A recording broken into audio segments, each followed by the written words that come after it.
예수님 나귀 타고 예루살렘에 입성하셨습니다.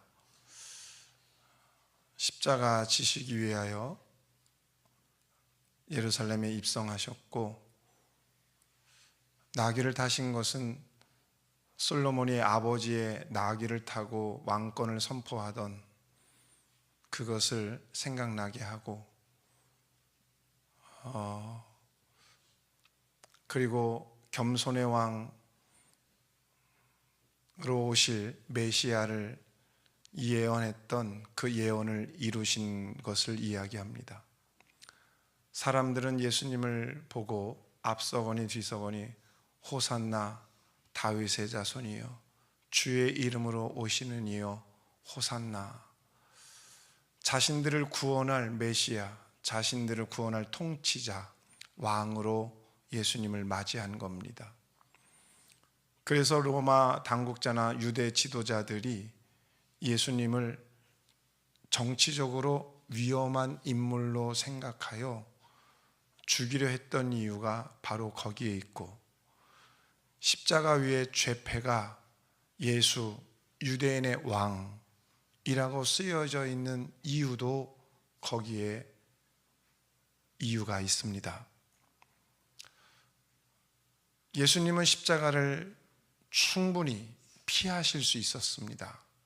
예루살렘에 들어가지 않아도 됐습니다. 충분히 십자가를 피하여 도망할 수 있었습니다. 그런데 도망하지 않으시고 십자가를 지시고 죽으셨습니다. 그 이유는 단 한 가지입니다. 하나님의 뜻이고 우리를 죄에서 구원하기 위함입니다. 끝까지 하늘의 뜻을 따라 살았던 예수님, 여러분이 믿는 예수님이 바로 그 예수님입니다. 우리에게 주는 메시지는 너도 끝까지 십자가 지라고 말씀하시는 겁니다. 예수를 믿어 나 하나 잘 살자고 하는 게 아니라, 예수를 믿어 나 하나 호의호식하며 살자고 하는 것이 아니라, 이 고난주간만이라도 처절하게 그 십자가를 묵상해야 되고, 적어도 이 고난주간만이라도 나는 십자가를 지고 있는가, 자기를 신앙적으로 돌아보는 오늘 되기를 주님의 축복합니다. 십자가를 지고 골고다 언덕 오르신 예수님에게서 아브라함을 발견합니다.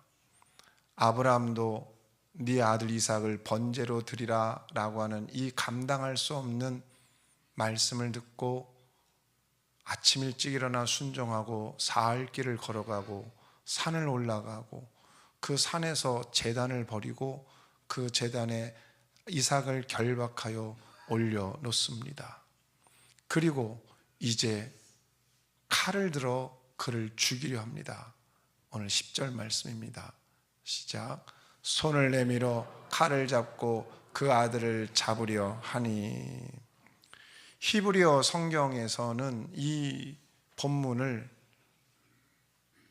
손을 뻗는 것과 칼을 잡는 것을 구분하여 써놨습니다. 그래서 히브리어 원문에 맞게 직역을 하면 아브라함이 손을 뻗었다, 그리고 아브라함이 칼을 들었다, 이렇게 두 개로 나누어서 표현하고 있는 것은 100세 얻은 아들 이삭을 칼로 찔러 죽여야 하는 아버지 아브라함에 대한 마음의 떨림, 그 인간적 고뇌, 그것이 있다는 것을 표현하기 위함입니다.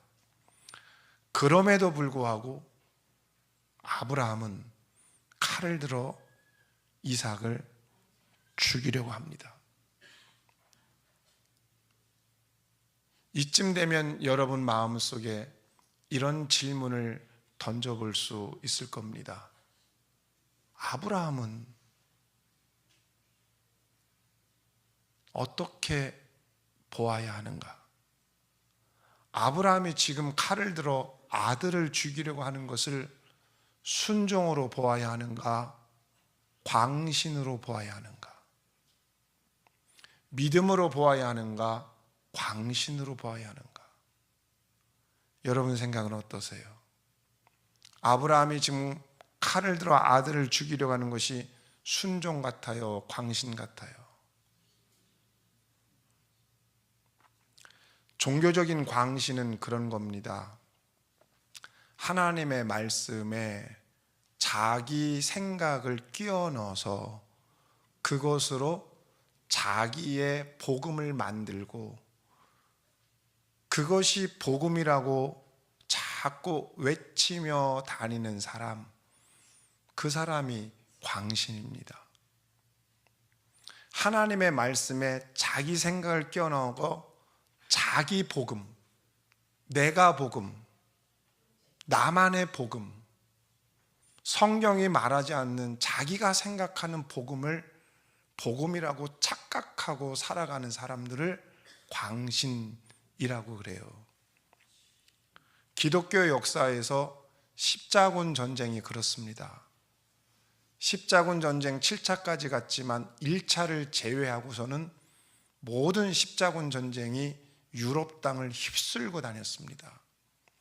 십자가 깃발을 앞세워 유럽 기층 민중들의 삶을 짓밟았고 많은 걸 수탈했고 여인들을 겁탈하며 아이들을 죽이며 십자가를 앞에 내세우며 유럽 땅을 휩쓸고 간 게 십자군 전쟁이에요. 광신이죠. 이 십자군 전쟁 때문에 일어난 게 이슬람이에요. 이슬람이 그 틈을 타고 일어난 거예요.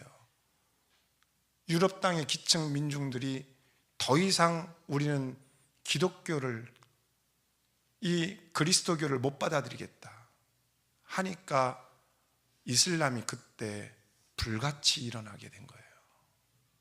기층 민중들 속으로. 또 십자가와 복음을 들고 아프리카와 남미 땅에 가서 수많은 사람들을 죽이고 그리고 많은 사람들을 노예로 끌고 가 자기 나라의 노예로 삼았던 역사, 이것도 기독교의 광신입니다. 복음은 그렇게라고 말하는 게 어디에도 없어요. 그런데 기독교가 십자가를 내세워 그 못된 짓들을 하고 다녔다, 이 말입니다. 오늘날로 따지면 현대의 광신은 이단 종파에 빠진 사람들이죠. 이단 종파에 빠진 사람들의 특징이 뭐예요?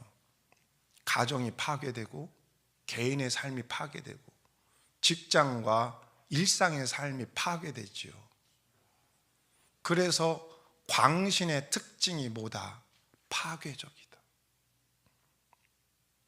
그러나 아브라함의 이 아들을 죽이는 것은 파괴가 아니라 무엇이 일어나요? 그곳에서 생명의 역사가 일어나죠. 이삭이 살고 그 사건을 통하여 아브라함이 믿음의 조상으로 세워져서 그 믿음의 조상을 따라 우리도 아브라함의 믿음의 후손으로 살고 그 아브라함의 믿음이 오늘 나에게까지 이르러 생명의 역사를 일으키고 있는 것이다. 그러므로 하나님을 믿는 자들은 어디로 가나 무엇이 되어야 되느냐? 파괴적인 인물이 되어서는 안 된다. 반드시 살리는 사람이 되어야 한다. 이웃을 살리고 가정을 살리고 학교를 살리고 회사를 살리는 사람이 되어야지 나로 인하여 파괴가 되는 사람이 되어서는 안 된다. 그러므로 오늘 여러분을 통하여 생명의 역사가 일어나기를 주님의 이름으로 축복합니다. 그 생명의 역사를 누가 주관하시느냐? 하나님이 주관하신다. 11절 말씀 읽겠습니다. 시작. 여호와의 사자가 하늘에서부터 그를 불러 이르시되 아브라함아 아브라함아 하시는지라. 아브라함이 이르되 내가 여기 있나이다 하매. 여호와의 사자가 아브라함아 아브라함아 두 번씩이나 부릅니다. 여호와의 사자라고 하는 것은 구약 성경에서 하나님 그 자체를 의미합니다. 그러니까 하나님이 아브라함을 부른 거예요, 여러분. 그러니까 하나님께서 이 죽음의 역사를 끝내고 생명의 역사를 시작하시겠다라는 거예요. 하나님의 부르심에 아브라함이 내가 여기 있나이다, 순종의 응답을 합니다. 그 다음에 12절 말씀을 메시지 성경을 한번 읽어보겠습니다. 시작.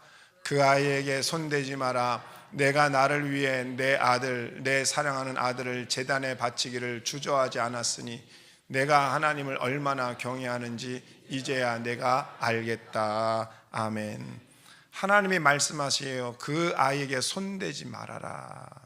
하나님은 사랑하는 아들을 제단에 올려놓고 손을 뻗어 칼을 잡아 죽이려고 하는 아브라함의 이름을 부르면서 손대지 말라고 이야기해요. 왜 그랬을까요? 이제야 하나님이 아브라함의 믿음을 인정하시는 거예요. 그런데 생각해 봐야 될 게 있어요. 하나님은 아브라함의 믿음을 언제 인정하셨는가? 하나님의 말씀을 듣고 아침에 일찍이 일어났을 때 인정했는가? 아니죠. 길을 떠났을 때 인정했는가? 아닙니다. 3일 동안 걸어갔을 때 인정하셨어요? 아니죠. 산 위에 오르기 시작할 때 인정하셨나? 아니죠. 제단을 쌓을 때 인정하셨나? 아니죠. 이삭을 결박할 때 인정하셨는가? 아니에요. 칼을 손에 쥐었을 때 인정하셨는가? 아니에요. 그 칼로 아들 이삭의 심장을 향하여 내려칠 때, 그 칼로 아들 이삭의 심장을 해서 내려갈 때, 그때 인정하신 거예요. 무엇을 깨달아요? 아브라함의 믿음은 끝까지 믿는 믿음이었다. 끝까지 믿는 믿음. 그 칼이, 그 날카로운 끝이 이삭의 심장에 3cm만 더 가면, 아니 10cm만 더 가면 찔릴 수 있는 그 상황에서 하나님이 그때 아브라함의 믿음을 인정하신 거다. 끝까지 믿는 믿음. 우리의 믿음이 끝까지 믿는 믿음이었으면 좋겠습니다. 믿음의 삶을 살다가 하나님의 말씀이 이해가 안 될 수 있습니다. 하나님이 안 보일 수도 있습니다. 하나님이 내게 소중한 것을 내놓으라고 하는 것 너무 서운할 수 있습니다. 네가 가지고 있는 것, 소중한 거 내놔라. 그게 너무 힘들 수도 있습니다. 그런데 아브라함의 믿음을 보면서 진짜 믿음이 뭔지를 깨닫게 되죠. 보이지 않아도, 잡히지 않아도, 내게 주신 거 없어도, 내가 손에 쥔 거 없어도 하나님을 믿는 믿음은 뭐 하는 거다? 끝까지 믿는 거다. 끝까지. 조금 기분 나쁘다고 내팽개치는 게 믿음이 아니다. 내 마음에 안 든다고 내팽개치는 게 믿음이 아니다. 기도해봤는데 응답이 없다고 내팽개치는 게 믿음이 아니다.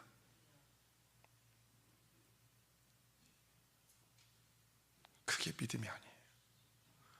그런데 우리는 너무 쉽게 믿음을 포기한다.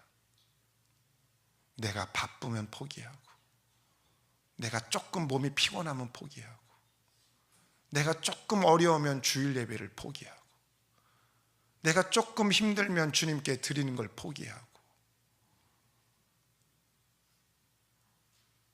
우리는 너무 쉽게 포기해요.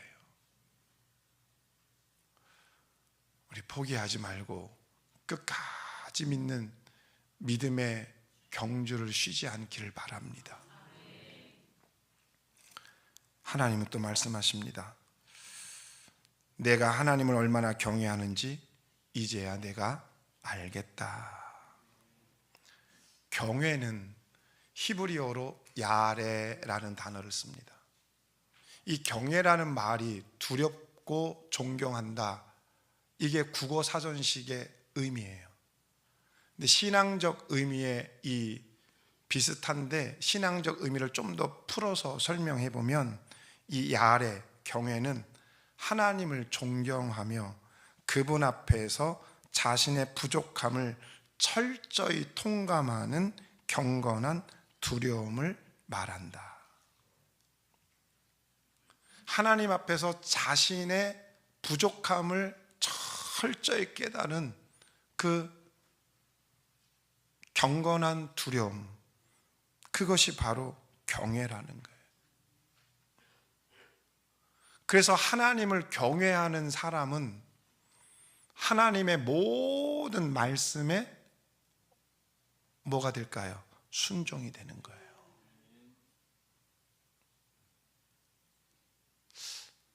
이 경외라는 말을 조금 더 쉽게 표현을 하자면,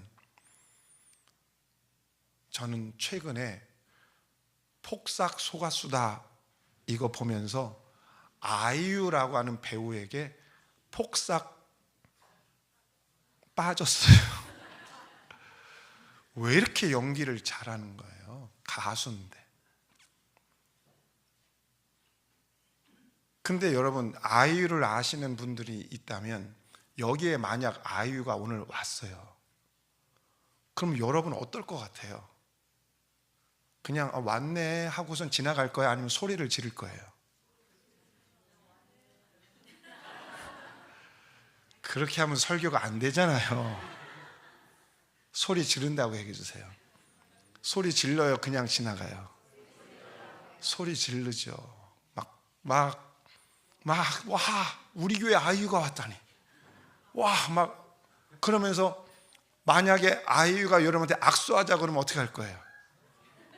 서로 하려고 하지 않을까요? 그리고 아이유가 물 마시고 싶다면 어떡할 거예요? 서로 떠다 주려고. 아니, 예를 들자면 제가 고민하다가 이 생각을 한 거예요. 어떻게 표현할까? 그럼 아이유가 기분 나쁘면 손흥민이라고 한번 해봅시다. 손흥민이 여기 나타났어. 그럼 손흥민 보면 여러분 좋아해요, 안 좋아해요? 가서 이게 더 좋아하네. 악수해요, 안 해요? 하면 기분이 좋아요, 안 좋아요? 손 이제 씻어요, 안 씻어요? 안 씻지. 너무 좋은 거야. 떨리는 거야. 손끝에 닿기만 해도 와, 손흥민 날 보고 웃어줬어. 좋은 거예요. 떨리는 거야. 떨려. 좋기도 하면서 떨리기도 하고, 내가 손을 잡는 게 기분이 좋기도 하고. 굳이 표현해 보자면 그런 거라는 거예요. 근데 아이유보다, 손흥민보다 비교할 수 없으신 이 세상의 창조자이신 하나님을 경외한다는 게 뭐냐? 그분이 우로 가라 하면 갈 것이고, 그 손흥민과 아이유와 비교도 안 되는 그분이 내게 말씀하시면 순종하지 못할 게 뭐가 있겠느냐 이거예요. 근데 우리는 그 하나님을 아이유보다 손흥민보다 못한 사람으로 만들어버렸어요. 아이유가 물 떠오라 그러면 떠가는데 예수님이 가서 물 좀 떠오라 그러면 주님이 떠드세요 이러고 만단 말이죠.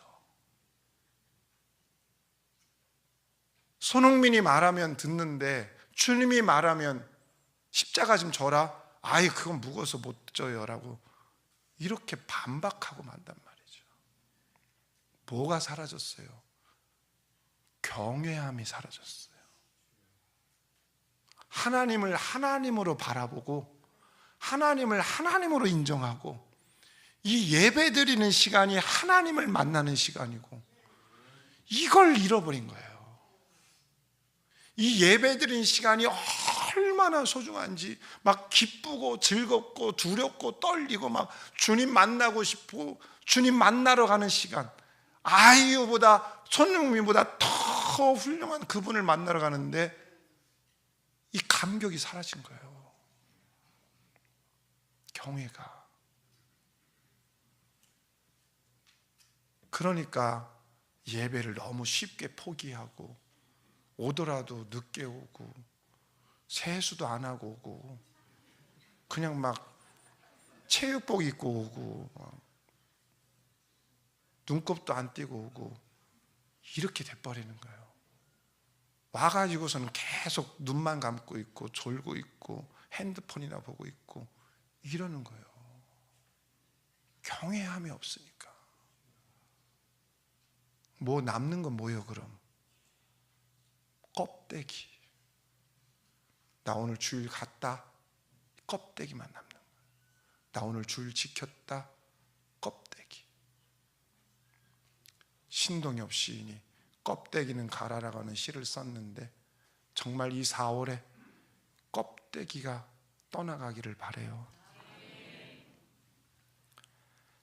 마가복음 14장에는 예수님이 제자들과 만찬을 하고, 그리고 제자들 앞에서 겟셋마네에서 잡혀가시는 장면이 나와요. 그런데 예수님과 만찬하고 예수님이 잡혀간 장면을 본 제자들은 어떻게 했어요? 다 도망갔어요. 제자들이 다 도망갔다고요.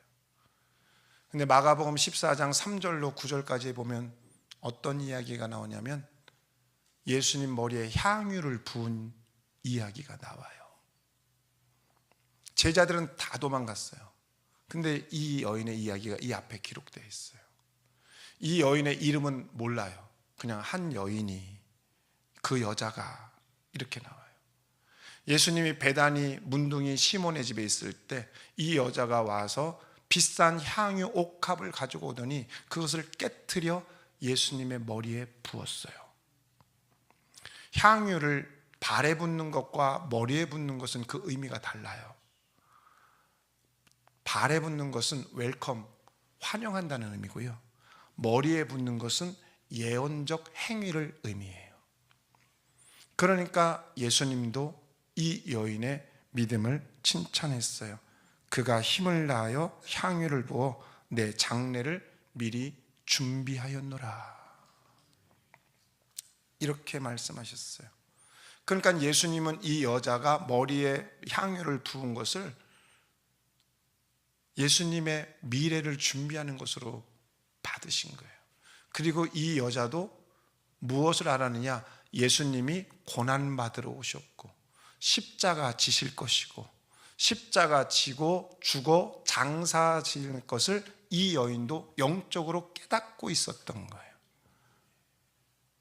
그럼 향유를 부은 건 뭐냐? 주님, 나도 주님의 길을 따르겠습니다. 주님의 길을 따라 십자가의 길을 가겠습니다. 고난의 길이지만 포기하지 않고 멈추지 않고 가겠습니다. 이 여인의 향유와 예수님의 십자가는 우리에게 조금 불편하고 부담스러운 질문을 하는 겁니다. 너도 그 십자가 지겠느냐? 너도 그 십자가의 길을 따라오겠느냐? 이 부담스러운 질문을 우리에게 던지고 있는 거예요. 이 부담스러운 질문에 여러분 뭐라고 대답하시겠어요? 그래도 한 사람이라도 아멘 하는 사람이 있을 줄 알았더니 한 명도 없어서 매우 당황스럽습니다. 저를 당황스럽지 않게 해주시기를 간절히 간곡하게 부탁드리며 한번 다시 질문해 보겠습니다. 이 십자가가 여러분에게 질문하고 있는 겁니다. 너도 내가 지는 십자가 질 수 있겠느냐? 우리가 거기에 아멘 할 수 있는 이유는 딱 한 가지입니다. 내가 하나님을 경외하는 것, 하나님을 하나님으로 아는 거예요. 하나님을 하나님으로 인정하는 거예요.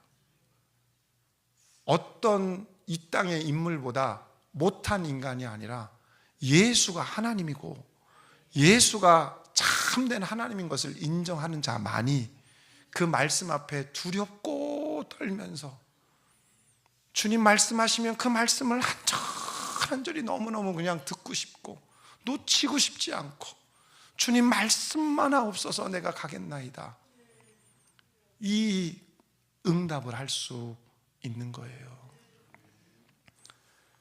주님이 그 여자의 믿음을 칭찬하세요. 마가복음 14장 9절 시작. 내가 진실로 너에게 이르노니 온 천하에 어디서든지 복음이 전파되는 곳에는 이 여자가 행한 일도 말하여 그를 기억하리라. 아멘. 예수님은 이 여자가 십자가 지는 길을 따른다는 걸 알고 계시고 그가 멈추지 않고 예수님의 십자가를 함께하려 한다는 것을 알고 계셨던 거예요. 마가복음에서는 이렇게 예수님의 고난을 보면서 끝까지 따르고 피하지 않고 따르려 하는 자들을 향하여 뭐라고 이야기하냐면 제자라고 이야기하는 거예요. 오늘 무리가 있으나 제자도 있어요. 예수님을 따르는 수많은 무리가 있었으나 그 중에 주님의 십자가를 따르는 제자들은 극소수였어요. 이 자리에 주님을 따르겠다고 하는 사람들은 많으나 제자는 많지 않다는 이야기가 되는 거예요. 오늘 제자의 자리에 나오는 여러분들이 되기를 주님의 이름으로 축복합니다. 마지막으로 김기성 목사가 최소한의 품격이라는 책에서 이런 말을 했어요. 경외감을 잃는 순간 세상은 시장 바닥으로 변한다. 140주년을 맞이한 개신교 역사, 대한민국 교회와 그리스도인들이 잃어버린 것이 있어요. 경외감이에요. 하나님을 하나님으로 생각하는 경외감. 교회가 그 하나님을 경외하지 않아요. 그러니까 선교 140년 만에 교회는 세상에서 밟혀요. 복음이 귀한 것으로 여겨지지 않아요. 그리스도인들은 세상에서 밟혀요. 지탄받고 있어요. 우리가 잘못한 거예요. 우리가 하나님을 경외하지 않고 우리가 하나님 말씀대로 살지 않고 세상 사람들과 똑같이 사니까 세상 사람들이 니네나 나나 별거 있냐? 밟는 거예요. 그것이 가슴 아픈 일이죠. 이제 저도 여러분도 시급하게 여호와를 경외하는 교육이 필요합니다. 그래서 주의 말씀이면 끝까지 믿고 나의 소중한 것을 하나님께 드릴 수 있는 그 마음이 있을 때 그곳에 생명의 역사, 구원의 역사가 있는 것입니다. 아브라함을 통하여 아브라함을 믿음의 조상으로 세운 게 이 믿음이에요. 끝까지 믿는 믿음. 그러니까 아브라함을 통하여 생명의 역사가 일어난 거예요. 오늘 우리 교회가 여러분이 여호와를 경외하는 끝까지 믿는 그 믿음으로 이제 생명의 역사를 이루어내는 구원의 열린 문이 되기를 주님의 이름으로 축복합니다.